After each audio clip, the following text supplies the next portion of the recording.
Hey folks, here's another one from the spring garden. This is the first time I've ever grown this, but it's a beautiful pea called Aotus ericoides. It's a shrub you find commonly on sandstone outcrop. Where I can think about a lot of it is Royal National Park, around Helensburgh, and I've seen a hell of a lot of it just on a lot of those walking tracks in the Royal, Karanga track and Yalula Falls track. It can be a really dominant shrub in those upper sort of sandstone gullies, the top of the gullies, and maybe into the ridges. And this, I got these from Bush Care a couple of, I don't know, a year or two ago maybe. Just trying to capture the pea flowers. They've only just come out. They're a beautiful thing. Just a nice pea. The Aotus genus, it's meant to be Greek for no ears, and it refers to, there's no little bracteoles at the base of the flowers. And a lot of the pea genera are differentiated from whether they've got bracts and bracteoles at the base of the, sort of on the calyx or at the base of the corolla.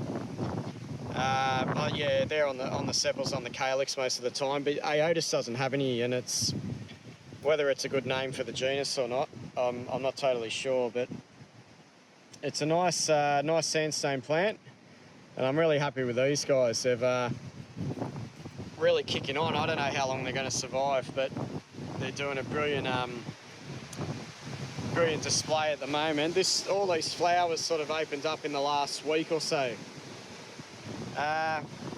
If we just, I can break a bit off. If we want to look at the, I always find the underside of the leaves of Aotus are very distinctive. They've got that distinctive sort of mid-vein, and when they're not flowering in, you know, sandstone bushland, if you just turn them over, and I find with that mid-vein and just those sort of recurved margins, trying to get this in focus, they're easily identifiable, and a lot of the time the leaves are whorled or sort of pseudo-whorled. They're in whorls of 3 sometimes on some species. I don't think there's too many in the genus in New South Wales, maybe 4 or 6 species or something like that. It's not overly diverse. But if trying to look over here, like I'm just sitting on my bum at the moment, I'm not sort of moving around, but yeah, it's almost like a Westringia sort of look with the leaves. They're whorled, and just to that really prominent paler underside and that really strong mid-vein there. I find they're easily identifiable. Dark green up top. But that's Aotus ericoides. Ericoides means it sort of resembles an erica. But I find it sort of looks a bit like Westringia when it's not in flower. But give that a go. It's just below, you know, sandstone rock. It's on a driveway, a sloping driveway, so it's getting really good drainage. I thought I'd put in 2 plants. Maybe I only put in 1 and the other one died. But at least this one's surviving and flowering for the first time. And as far as I'm aware, it doesn't get grown very often.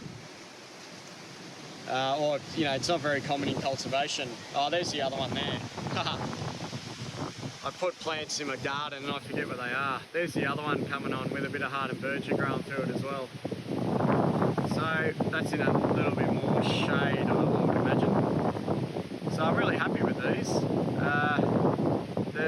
The proof in the pudding will be how long they last. Sometimes these peas can die at the drop of a hat, or they flower for a year or 2 and then they die.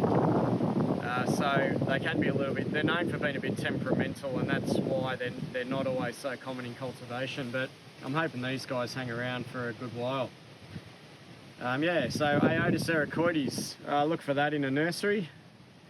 Well worth a go. You'll find these pea flowers bring in native bees, and there's some insects visiting them now, and I think they're possibly native bees. But I'll have a look. Alrighty.